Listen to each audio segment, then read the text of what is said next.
Goeiedag, good day, fellow South Africans and citizens of the world.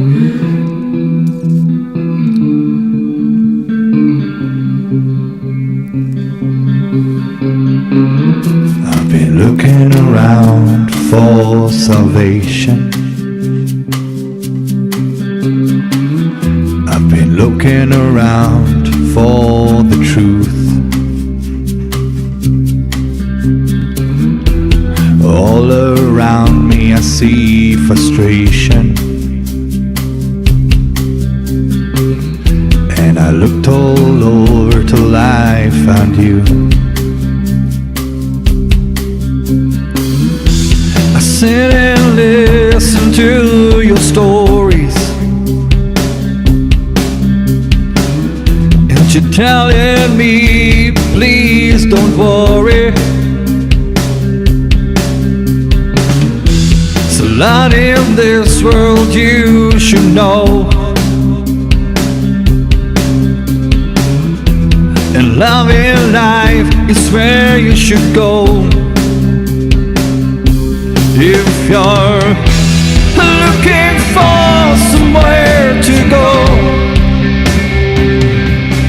if you're looking for someone to know, if you're looking for someone to guide you, then love in life will guide you. I know that life outside. Goeienaand, good evening, fellow South Africans and citizens of the world, and welcome to tonight's live stream. And it's going to be a very different one. I have a fellow activist who's based in Canada. But before introducing our guest, I have linked below this video in the description a compelling account of what actually happened in Beirut's harbour last month. A news report with a completely factual article, facts that major social media platforms on the internet are pulling down. I'm going to say no more. Just look at the link in the description below this video. Please keep Wolfie's rescue puppy, Pennywise, in your prayers. She's undergoing surgery tomorrow. She'll be fine, Wolfie. Okay, our guest tonight is Natt Quinn, a Canadian who is campaigning for South African farmers, amongst other causes. Let me get Natt on.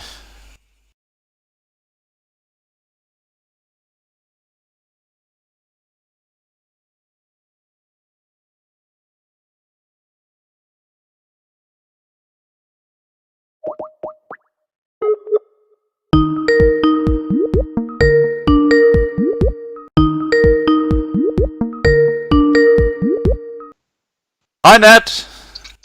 Hi, Scott. How are you? I'm good. How are you doing? Excellent. Your hair looks wonderful. Thank you. Now, before we get into your activism side of things, what I'd love you to do is to tell us about your life story, where you grew up, how you landed up in Canada, the whole 9 yards. Over to you. Okay. All right. I grew up in Birchley, Johannesburg, South Africa. Right. I spent 28 years of my life there in South Africa. And then round about 1998, when the situation was getting really bad in South Africa, I decided to come to Canada. It was like a dream of mine that I was going to go to Canada and sort fish. Well, of course, that never happened. I ended up coming to Canada, and I've never left. Right. Now, I understand that one of the activities you do is helping South Africans who are wanting to seek refugee status in Canada, helping them actually do that. Can you tell us a bit more about that? Absolutely. I receive emails and messages from desperate people in South Africa who are wanting to leave the country. I help and assist them obtaining information on refugee application processes, as well as the different processes available to them through Immigration Canada's website. So in other words, I identify possible people that could come to Canada for residency and jobs. Now, along with myself, I have a lady by the name of Maureen Johnson, who I'm sure you've heard of, and she helps me along with this process. She knows all the ins and the outs of Immigration Canada and what we can and what we cannot get away with. There are various different programs. There's refugee programs. There's programs known as LMIA, where a person may be looking for someone to hire, and then they bring them over as an LMIA worker, and then they're given a job, and within a period of years, they then get permanent residency. Right. Now, before I just ask you a related question to that, I just want to address the side chat and say, hi guys, welcome to tonight's live stream for all those who've just joined us. Our guest is Natalie Quinn, or Nat as we call her, and she is a Canadian activist fighting mainly for the cause of farmers who have been attacked in South Africa, but she covers a whole range of other causes too. If you have got questions for Nat, please just put them in the side chat and we'll put those to her later. Now, Nat, just a related question on refugee status. Yeah. Here in Australia, we've got a number of South African families who've been seeking refugee status, and they've basically been knocked back, which is really unfortunate. What are the chances of getting refugee status in Canada? Because people are so tired of hearing stories of people being knocked back. To be quite honest with you, Scott, it's very hard to get into Canada.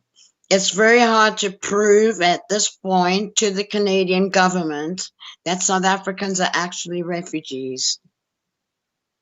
That sounds just like Australia and, dare I say it, New Zealand. It's just crazy. It's very, very hard. Yeah.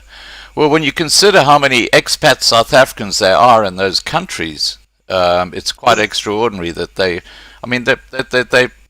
completely fit in with the rest of the community. They absolutely do, and they're hardworking. They speak English already, whereas the people that are being brought into Canada need to be taught English. Yeah. Most of them do not speak English, and they're forking out millions of dollars to teach these people English when our South Africans speak English already. That's one of the advantages right there. Yeah, and it's interesting but relevant that here in Australia, Melbourne in Victoria is the crime capital of Australia. I mean, not that crime is high, but it's a crime capital of Australia. And when you look at how that crime has grown, it's grown with the influx of people from the Middle East and their little gangs, but that's another story. Now, let's get back to your activism. One of the things that you do is I've got people trying to call me on my phone. Don't worry about it. I've just turned it off. Okay. One of the things that you do is you got people that you contact in Canada to try and alert them to what's going on in South Africa. Can you tell us about what you do in that particular area? Sure, I do. I write to the global affairs and major parties across Canada, names including Justin Trudeau, Chrystia Freeland, who was our then global affairs minister, but now François-Philippe Champagne, Andrew Scheer, Conservative Party leader, Jagmeet Singh, NDP leader, Derek Sloan, who was running for Conservative leader, but our new Conservative leader is now Eric O'Toole, about 150 to 300 members of Parliament. But if you can believe it, Scott, none of these people return their emails. None of them. None of them reply to anything. Yeah. Well, let's get back to that in a second. One thing I forgot to ask you is for those who actually want to talk to you about refugee status in Canada, what's your email address? Just so we can actually put that here in the side chat. It's luscious15@gmail.com. Let me spell that for you.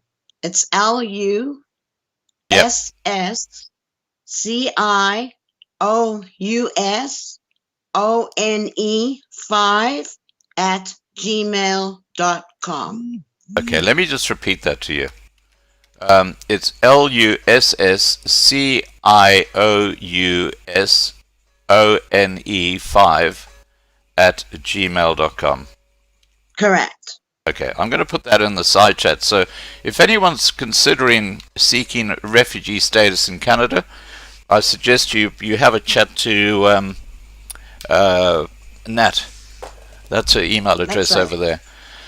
Sure. All right, now let's get back to all these letters. So you've written a bunch of letters to about 150 to 300 members of Parliament in Canada, and Correct. apparently you've only got one response out of all those letters. One response out of Derek Sloan, and he was a gentleman also running as Conservative leader in Canada. And he's the only one that's responded. He actually phoned me during his dinner time. Wow. He personally called me at home and said to me that if there's anything he can do to assist or be of any kind of assistance, I must not hesitate to contact him. And I have kept in close contact with him. And I suggest I can believe that Justin Trudeau, who is probably the weirdest prime minister I've ever seen in any country. I mean, that guy, he's just strange. You know, I see him on the stage behind a mic, and I think, oh, my skin crawls. The virtue signaler Trudeau is not helping. He's just turning his back on these farmers. Yeah, well, I can believe that. I can believe that. You know, he's a what they call a libtard, I think it is. He is, but it's pretty bad when you keep getting caught with your hand in the cookie jar. Yeah, well, I think that goes with the territory, doesn't it? Yeah. It sure does. So, has Trudeau ever mentioned the plight of the farmers in South Africa? And I'm talking about all the farmers in South Africa. Not at all. Not at all. You know, they live in a different world, don't they? They sure do. And like I said, it's not just myself that is emailing. There's a group of us that email. And I'm telling you, emails go out on a daily basis. If it's not myself emailing, it's one of the other team members mailing. And it's not like they don't know about it. They cannot say they don't know about it because they sure do. Right. Now you said team members. How many in your team? There's myself, there's Cool Bear Chowla, there's Mark Wilson, there's Mark Williamson. So you've got quite a group. Maureen Johnson. We've got quite a group of us that just keep emailing. And we email President Trump too. Good. Now, Sue Vickerman said... Him, we also email the UN Secretary, Antonio Guterres. Right. Now, Sue Vickerman asked, please ask Natalie if the Maureen Johnson she knows is previously from Durban, South Africa. No. Okay. No, she's not. From Alberta. From where? Alberta. Alberta. Okay, so she's never actually been in South Africa. No. Right.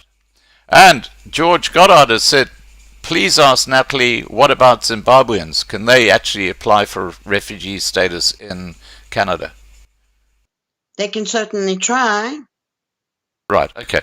I've put your email address in the side chat, guys, so just toggle back up the side chat and you'll find the email address of Nat. Okay, let's continue. Now,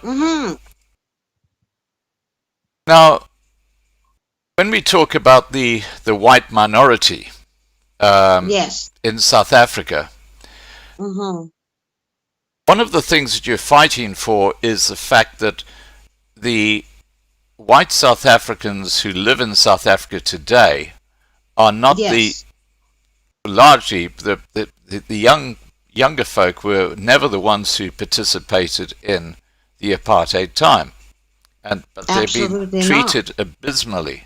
Can you tell us about That's that? right.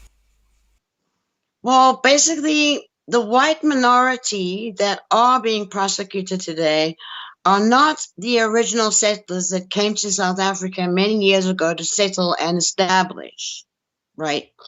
So these were the early European settlers, our ancestors. So why is it that South Africans of today have to pay the price for the past? Why are they being murdered senselessly? They are innocent people in South Africa. Should we not be speaking to the royals? Yeah, well, that's a good question. That is a good question. Now, Like sarcasm there, but just yeah, and you're obviously familiar with all these racist employment laws like black economic be empowerment and all those sort of unbelievable. things. Yeah, Just unbelievable. I've been hearing about people not getting SASSA grants or anything to that effect, and it's all because they're white. yeah. Well, the entire And management of the UIF was suspended yesterday because of not correct, just incompetency, but what looks like mass corruption. correct. Yeah. And Now, then if we come back to our farmers again, the worst thing about the international world, they're very aware of the corruption, and especially in the COVID funds. The Department of Agriculture has excluded all our commercial farmers. South Africa's main exports, such as wool, wine, tobacco, I mean, none of them got any grants. New emerging farmers didn't get any grants. They left all our they let all our farmers down. right, right. They've let everybody down. Now, before we go on with that theme, Hmm. you said you moved to Canada in 1998. Correct. Okay, now, just for people, I'm just getting back to this refugee situation again because it interests me that there's someone in Canada who can actually be on the ground there and help people. Um, Yes. how have things changed for you when you look back to life in South Africa when you compare it to life now in Canada? Oh, for one, you can leave your house unlocked. Nobody goes in. Two, you can leave your vehicles unlocked. Everything is safe. I've never been attacked. I've never been a victim of any crime. Do you have violent riots on the roads like in South Africa? Absolutely not. No. Do you have No trucks such being thing. torched? We do not. Do you have shops We being do looted? not. We do not have shops being looted. No. We don't have anything like what's going on in South Africa. It's atrocious. Yeah. Well, I can say the same in Australia. Apart from Hmm. Melbourne, which is becoming like a mini Middle East, the Yes. rest of Australia is very, very good and very, very safe. Now, When you look at Toronto, it's a little bit different because it's a main city. hmm, There are killings and muggings and that type of thing, but still no looting and burning and rioting and carrying on. yeah, yeah. I have to tell you, based on Trudeau, Justin Trudeau, you talk about Toronto, I can just imagine the municipal police, if they got municipal police, doing those sort of little happy dances like the South African police did on the beachfront the other day, you know, because Mhm. Yes. you have a real involvement there with the LGBTQ community, don't you? Or embracing the Yes. LGBTQ community, I should say. Okay, Yes. let's move on. Now, not only Yes. do you work for South African farmers, but you work with other groups around the world. Tell us about those other groups. Yes, I do. I spend countless hours on Facebook, and I work with other groups like Kulbe Chawla. What's that? He is, it's a gentleman by the name of Kulbe Chawla. And he's the ambassador for Project Survivor with Willie Jordan. Oh, okay. Okay. I heard have Willie made Jordan posters- had an accident with his finger the other day. Oh, yes. Did you hear about that? He nearly sliced it off. Trying to clean a spear. It must have been a sharp spear. Anyway, yeah. It was.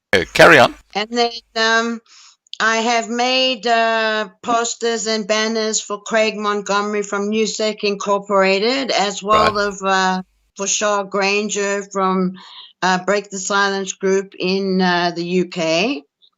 And I've used these banners in protests in Canada in front of the South African High Commission, Sussex Drive in Ottawa, which is our capital. I work with Mark Wilson, who's on the ground in South Africa, as well as Mark Williamson, who is another great activist for South Africa, who's in the United States. The Yellow Vest movement also got together and supported a peaceful vigil and protest we had. I work with people like Maureen Johnston, too. She's a great activist, too, in Canada. Right. Then when it comes to me posting to different websites, do you want me to go on to that? Or do Oh, you no, want no, to keep no, that no. Let's just talk about the activism of these people in Canada. Do you think that the message is getting out to the general Canadian population despite your mainstream media, which obviously don't talk about what's going on in South Africa? I do believe so. Okay. I do. Have you found that there's more sympathy towards the minority groups in South Africa when you talk to people? Yes, I do. Okay. You can only educate one person at a time. Yeah, that's right. Yeah. But what I do find is there are these groups that are for ex-South Africans that come to Canada. And to be quite honest, a lot of them kind of, how do I put this politely without insulting anybody? Put it bluntly. They kind of just forget that they were South African once they come to Canada. And they kind of forget about the problems that's happening in their countries. Yeah. Because what had happened is I had posted something on one of those types of groups and I was nearly kicked off. Wow. For what? For what reason? For posting about South Africa and what was happening there, and that I was going to be holding a peaceful protest and vigil in Ottawa in Canada. I was nearly kicked off that group for that because it was political. So what you're saying is that these expat South Africans who've managed to get out of the country have turned their back on South Africans who've been left behind. They have. That is terrible. It is terrible. I have to tell you, there's a fair amount of those sort of people in Australia too, unfortunately. And it is unfortunate. It is just wrong. Okay. Because as far as I'm concerned, my blood, I may have left South Africa, but South Africa will never leave me. Yeah, exactly. Now, you spend a lot of time on Facebook, and you just touched on that. Yes, I do. How many Facebook pages do you have, and can you tell us what they are so people can just want to go and look at them? Sure. I spend a lot of hours on Facebook collaborating with Mark Wilson on the ground in South Africa. Right. Mark Williamson in the United States. Colbert Chawla in Canada, as well as Maureen Johnston in Canada. I use all South African newspapers on a daily basis, as well as news outlets. Now, my particular page is South African Crime Busters, and I've been running that now for about 2.5 years, highlighting crimes in South Africa as well as supporting the farmers. I'm also an admin on various other pages, like South African Police File with Richard Angerson. Now, he's from the UK. David Egan, he's from Australia. And then myself from Canada. And that's also associated with Prevent Genocide. Right. I'm also admin on South African White Crisis with Audrey Buerta, and that site is owned by an American lady by the name of Jennifer Sasser. Okay. And the other one I'm an admin on is South Africa Against Expropriation of Land Without Compensation, owned by Eric Balebania. And then I also post to various other websites on Facebook like Buddha Vryheid, BWB, Debbie Ellis's pages, just all kinds of different Facebook pages. Right. And what do you think of Facebook? And the reason I'm asking that is because we've had 2 incidents in the last few days here in Australia and New Zealand where police have gone knocking on the doors, and in the case of Australia, gone into someone's private house and searched the house and taken all the mobile phones and taken the computers, which has caused an uproar in Australia, I can tell you that. This is again was in Melbourne, in a place called Ballarat. But the police got the information as where these people lived from Facebook. Now, this is quite extraordinary, and you know, it's becoming like a police state, and Facebook's becoming like the information bureau for the police. Facebook is captured, absolutely captured.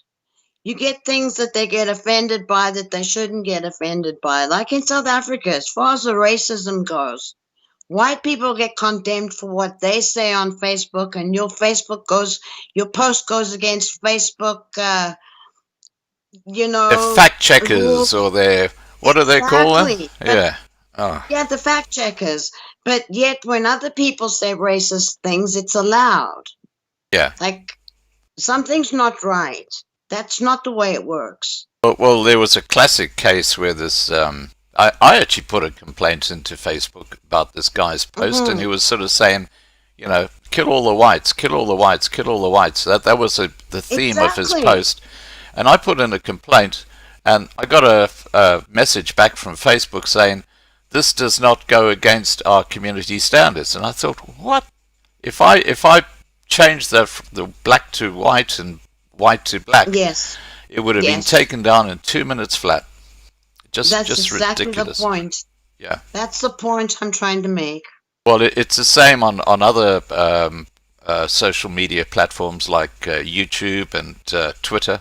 They do the same. There's this clear they take bias. down the videos in an instant. Yeah. Absolutely. Yeah. Yep. There's no freedom of speech anymore. Well, for certain people, I guess. Yeah. Well, I'm just so pleased. I've got Rudy working in the background, and we've just about downloaded all the Loving Life videos onto a huge hard drive. It's an 8 terabyte hard drive, and it was actually Jan van Riebeck, who I think's here at JVR, who helped fund that hard drive. And here's a high five to you, JVR. Well, there you go. Jan van Riebeck's to blame again. Yeah, that's right. You get that, JVR. You're to blame for this history being recorded when YouTube take down my channels. Oh my gosh. You know, at least we can laugh about it. But the world, exactly. The world is in crisis right now. It's not just South Africa. Terrible. You know, the things that are going on. We look at America and the civil unrest there. It's just quite extraordinary. Have you got friends in America who've been impacted by the civil unrest? I do. I've actually got a friend by the name of Mark Williamson, and he's very outspoken about what's going on there right now. Yeah. Well, if you dare mention... He's very outspoken about what's going on in South Africa too. Yeah. Well, I can tell you how to get a Black Lives Matter live YouTube channel really stirred up, and it's like a hornet's nest. All you have to do is type in the side chat, all lives matter, and the reaction is just extraordinary. I've tried that a couple of times. Okay, now let's look beyond what you're doing in the country. The United Nations is obviously an organization that is supposed to sort of have a human rights division and be looking after things, and obviously it's got a totally different agenda, which is the New World Order. Sure. What has been your experience with dealing with the United Nations? It's a total waste of time. We have been sending emails day in, day out to the Secretary General of the United Nations, Mr. Antonio Guterres, who, as you know, on Mandela Day gave a speech at the UN and came out blaming poverty, inequality, instability, and violence in South Africa on apartheid. Right. Well, which of course, you know what I find extraordinary is that while Mugabe was totally trashing Zimbabwe, he was still being welcomed into the UN and being treated as like the hero, the person who had saved Zimbabwe.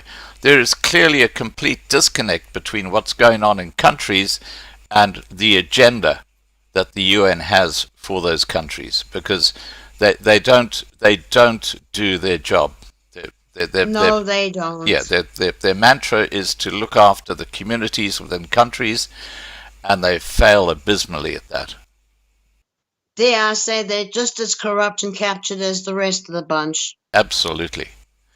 Now, guys, I'm just looking at the side chat. We've got well over 200 people watching at the moment. Please remember to put your questions in the side chat for Nat, and I will present those to her. Now, let's get back to South Africa. Yes. Okay, we're talking about the ANC government, which is actually that's a misnomer. It's not a government. It's a mafia. They're all on the take. They're all corrupt. How can Ramaphosa become a billionaire in about 15 years from having nothing? That's how does that work? He's not a financial genius. That's self-evident when you hear him talk. So there's something very strange going on behind the scenes, and when you look at what's happened in recent days, where the ANC is clearly fracturing into the two camps, which is a corrupt camp, which is led by, I'm talking about blatantly corrupt camp, which is led by Ace Magashula and Dlamini Zuma, and of course Jacob Zuma, who's in the background. And then on the other side, you've got the Motsepe brothers, and you've got Ramaphosa, who are like the two different oligarchs, the Zumas and the Ramaphosa group. It's no longer a democracy; it's more like an oligarchy in South Africa. What are your views about what's going to happen in the next 6 months in South Africa politically? That's very difficult to say. Now, yesterday I had a question when Deputy Minister Mabuza came out and all of a sudden started condemning farm murders and saying that something has to happen. That, to me, is very sneaky. The ANC is up to something for sure. And it leads me to believe that they know they're slipping. They know they're losing voters. And they're trying everything they possibly can to get voters. Now, in my opinion, they know they have competition now with Manshaba and Mame coming up together there with the DA. Yeah. And I think there's trouble ahead for the ANC, very big trouble ahead for the ANC.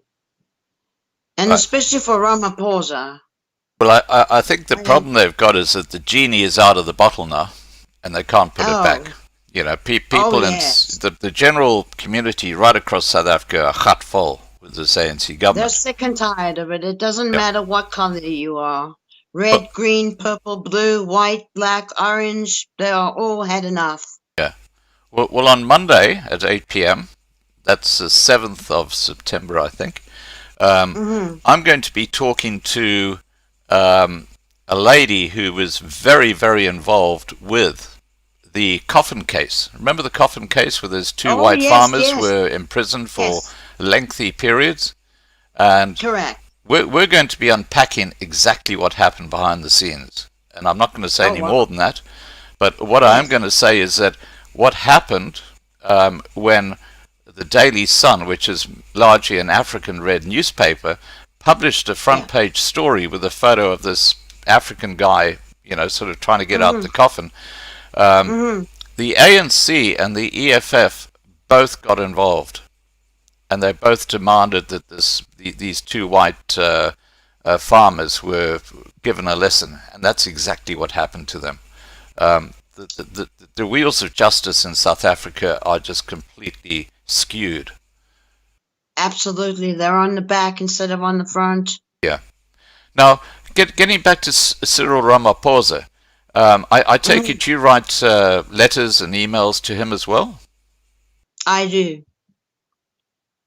Right. I do. You know that I've got Cyril Ramaphosa's private phone number, don't you? Oh my, I'd be bugging him all the time. Well, Day and night. I'm just thinking I might just see if I can find those phone numbers and throw them into the side chat. Because, you know, perhaps he needs a little wake-up call. Let me just have a look here. The thing is, if everybody in South Africa were to get together and to write to these leaders and bug these leaders and put pressure on them, I know where everybody goes, but it's not worth it. Nothing's going to come from it. It's a waste of time. But you know what? One person makes a difference. Right. Many people make more of a difference. Right, okay, I'm just posting in. Guys, if you want to contact Cyril or Becky Sele or Nkosana Dlamini-Zuma or Zweli Mkhize, I am putting their private cell phone numbers in the side chat right now. There they are. There we go. That'll take you directly to them. Now, we know they're the real deal because when I last did this, Becky Sele personally answered the phone and got a huge fright when the guy started talking to him. So you can try and get hold of Cyril Ramaphosa, Becky Sele and Nkosana Dlamini-Zuma, or Zweli Mkhize. I'll just tell you what Cyril Ramaphosa's private cell number is, Nat, if you want to write this down. It's +27 Yes. 83 200 0010. That'll take you directly to the Okay. President of South Africa. Awesome. I Okay. might give him a phone call. Now, Tell him I'm calling from Canada. yeah, tell him that you're Justin Trudeau's PA. I would love to do something like that. Yes. to yes. one of his That's- fake that's a crank very calls. Good idea. Yeah. You know, say, look, Justin's asked me to give you a call because what's happening to the farmers in South Africa is ridiculous. And if you don't sort it out, we're going to break off trade links with you. Absolutely. Just wait for the No answer. more money. Yeah. No more money. No more money. Now, okay, let's get back serious again. With Ramaphosa, excuse me, Ramaphosa. I call him Ramapussy. Well, that fits too. With Ramaphosa and the issue on the farm attacks and the murders, what are your views on where he denied to Trump that there were any attacks on the white farmers in South Africa? Disgusting. Absolutely disgusting. Have you noticed that when it comes to his little prepared speeches that he gives to the people out there, where he sort of talks about gender-based violence and makes a big deal about it, how he's going to sort it out, and then he completely ignores what's going on the farms? Yes, he does. He Yeah. always says the people that supply the food. He never mentions a farmer, nothing. He never mentions any farm murders. You don't see any of them going to visit any victims of the farmers. Right, exactly. Now, Mm-hmm. talking about crime in South Africa, do you think that the members of Parliament in Canada are aware of how horrific, not just the crime, but what they do to these farmers? Do you think that the members of Parliament are aware of this? Pictures. We Send- send them pictures. We send them videos. We send them reports. They know very well what's going on. They can't deny it. And they don't even bother to respond to your email or your letter? Nothing. Not a thing.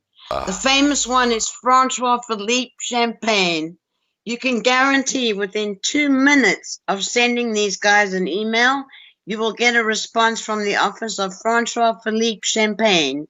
First in French and an English one will follow. It's an automatic response that he's received your email.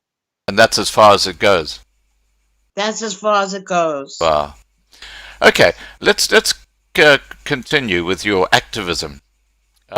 You're part of a group that established what was called CMOSA. Tell us about that.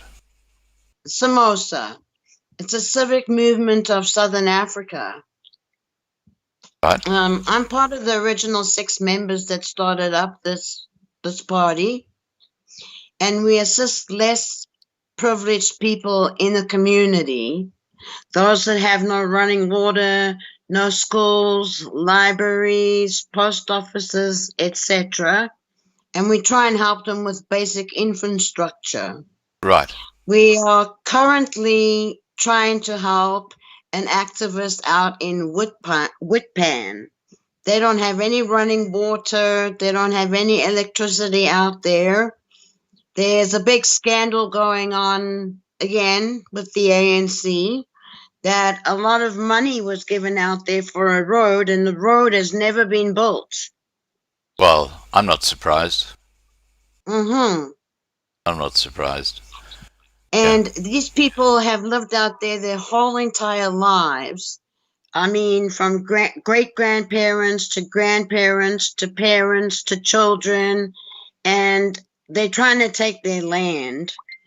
And they've worked this land all their life long, and the ANC is trying to come in and take their land as well. Wow. Mm-hmm. You know, the land issue is going to be huge, and I really think that the ANC have woken up to the fact that it's not the minority groups that are now attacking them. It's actually the grand majority of Africans who are saying enough's enough. You know, we've had enough of you. Well, you can imagine how it must feel too. Yeah, absolutely. I just want to address the side chat again. Come on, guys. I've given you those valuable private cell phone numbers of 4 top ANC members of Parliament. Throw us some questions that I can put to Nat. And don't forget that if you're looking for refugee status in Canada, Nat is offering to help you. Although it doesn't look too promising at this stage in time. No. Now, okay, I'm going to go right back to the refugee status, because I think this is a huge area that we need to look at. Now, if someone does arrive in Canada and they're going through the customs and they say, I'm coming here to seek asylum, okay, which is the correct way of doing things, how long effectively can they stay in Canada while they go through the system? Because I know here in Australia it's years. Well, you see, that all depends, because what happens is while you're going through that process, it depends, first of all, on that border control officer, if he's going to let you in or not. That's your first step. And after that, it could be weeks, it could be months, it could be years. Right. Because you fight that that decision. And fighting that decision can take up to years. For instance, when I came into Canada, it took me 3 years before I ended up being accepted. Do you go as a refugee? No, I went through landed immigrant. Okay. And is that still available to people? Yes. Okay. Is that a better way to go than a refugee? There are different ways. Express entry is probably the best way to try. Okay. Right. I believe there's actually a road that takes you into Canada from New York, or right up where America and Canada meet. There's this little town, and there's this road, and there's no border post, and you can just walk straight into Canada along that road. Have you heard about that road? Yeah, and they've kind of been putting security and stuff up there too. And in Quebec as well, a lot of people cross over. Okay, is this by boat or how do they cross over? Thinking of the Great No, Lakes. they come across the border. Okay, But with this COVID thing that's been going on, they've really been tightening up the borders, so it's not that easy to come in anymore. right. Okay. All right, let's continue with your activism. Yes, Now, the G20, where they yes. sit around a table and talk crap all weekend. Tell us about your work with the G20. And sip tea. Yes, I would like to see the G20 leaders when they meet in Saudi Arabia in Riyadh to hold hands as a collective, one, to support our South Africans, to bring sanctions against the ruling party of the African National Congress, to stop the death, destruction, and looting in our country. I would like to see all those other countries stand up against South Africa because they know what's going on. They're very aware of what's going on. Right. Yeah. Now look, it's a case of just looking the other way, isn't it? It is very much so. Yeah. Having blinkers on like a horse. Yeah. It's absolutely tragic. Now, okay. Anyone in the side chat have any further questions for Natalie?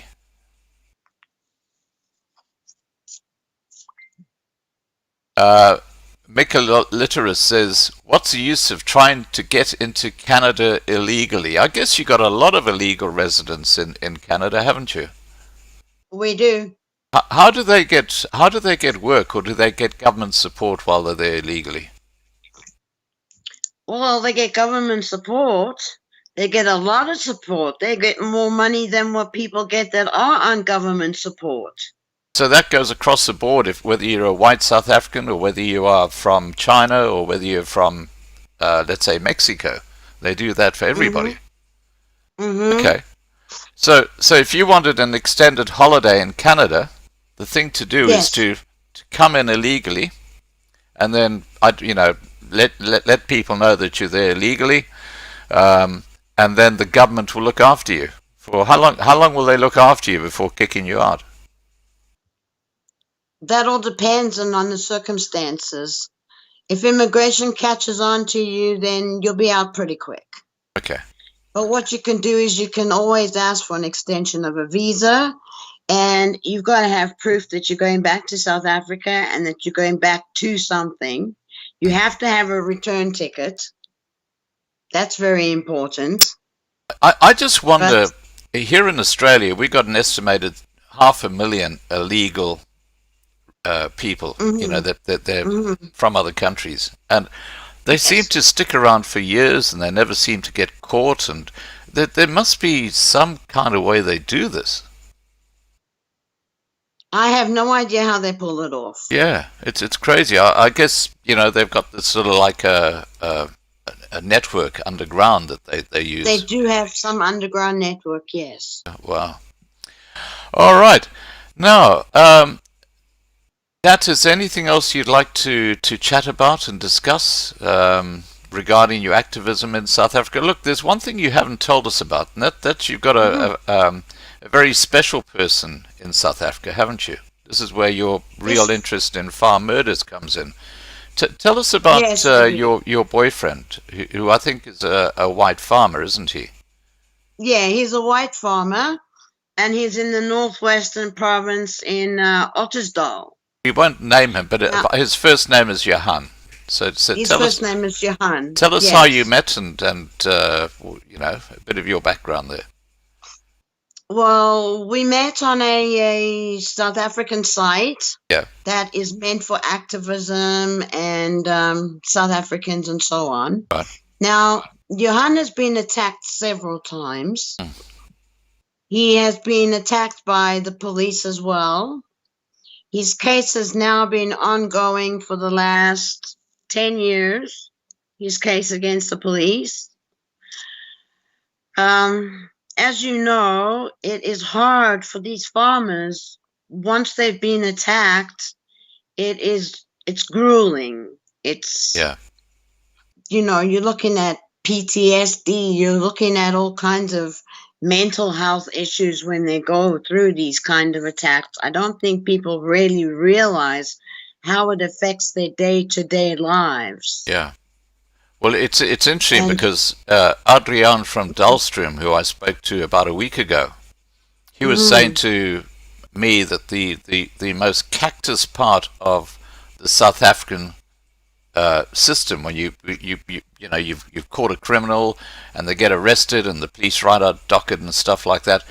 He said it's we know the policing is crap and it's broken. absolutely. But the really bad area is once it goes to court, because Correct. what they keep on doing is they keep on postponing it, they keep on postponing it, they keep on postponing it, and as you said, your boyfriend's case has now been postponed for 10 years. How many times 10 years. how many times has he actually appeared in court to try and get this thing sorted out?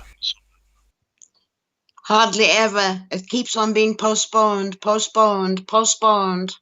Right, and by the time it actually gets to court, they'll have lost the docket, they'll have lost all the information related to the case. Have you seen what the High Court in Pretoria looks like, where they keep the files and the records? Not recently, I have not. Well, And in his case, one of the accused has actually passed away. And the doctor that's to give evidence in his case has passed away too. that's how they stop these court cases actually being finalized. It's absolutely disgusting. It is. It's atrocious. Wow. And we're talking about IPID here.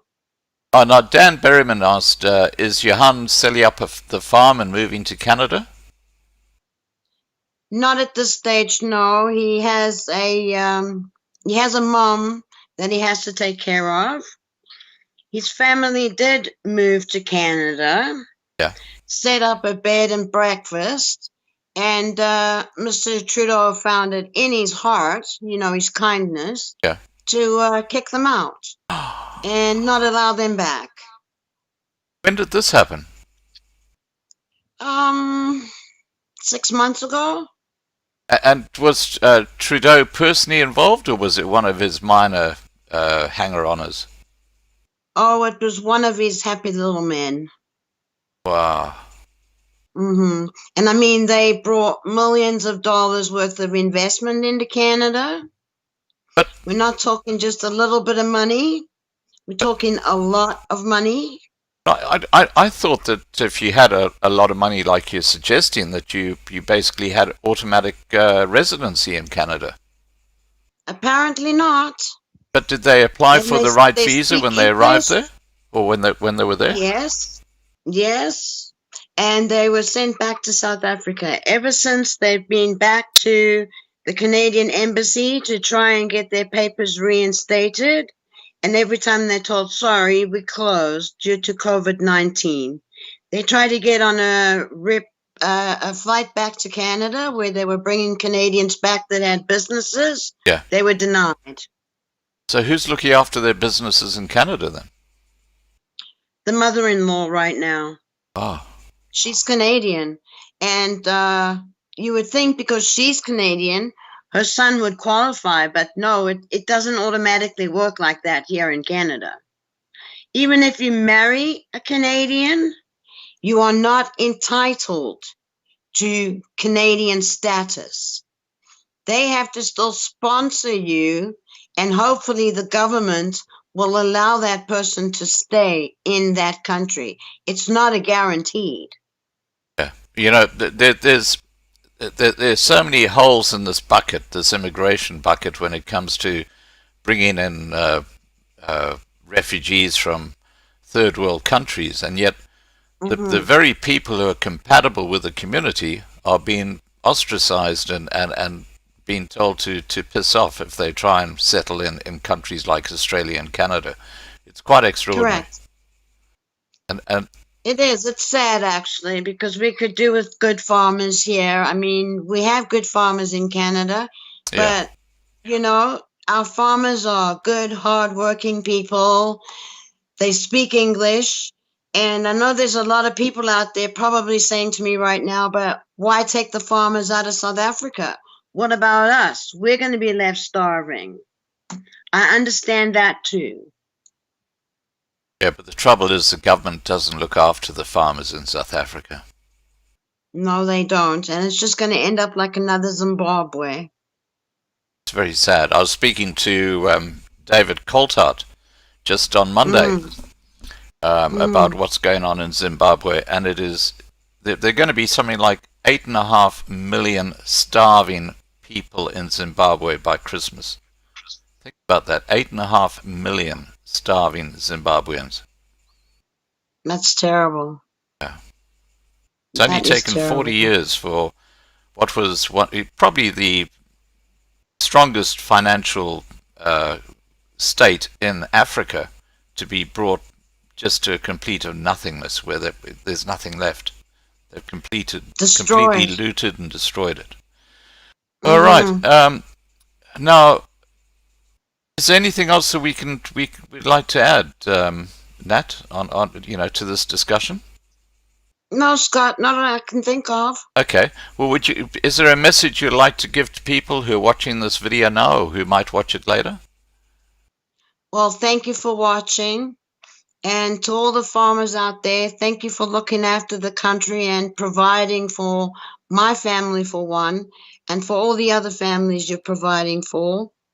And I pray for your peace, and I pray for your safety every day. And I'm doing my best to bring awareness internationally.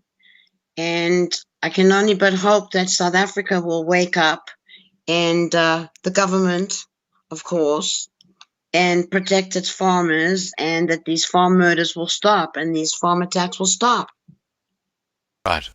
And I just want to say to you, Nat, thank you so much for the work that you do, because you're exactly what South Africa needs right now. People like you who are activists, who are trying to get the message out there in your own country. And, you're a gem, because you're actually doing something that actually draws attention to what is happening in South Africa. And thank you, Scott. That's really, really valued. All right. Thank you so much for having me on. No, you're very, very welcome, Nat. It's been lovely chatting to you, and I'm sure you too, Scott. We'll definitely keep in touch. Absolutely. And don't forget, follow my YouTube channels, Nat. And if there's something in there that you'd like to put on Facebook, just put the link up, and that's all cool. I do, and I post them all the time. Fantastic. And I'll give you the link to this live stream as well, so you can put that up there as well. Thank you. All right, guys, I'm going to be closing down the live stream shortly. If there are no more questions, I've responded to Dan's question. Please remember to subscribe if you haven't already done so to the Loving Life channel. And to the moderators, thanks, guys, for doing a wonderful job once again. And to those in the side chat, thanks for being part of the live stream just by being involved. And everybody in South Africa and around the world, please take care. The world is a strange place right now. With that, I'm going to wrap up. Thanks, Nat. Okay.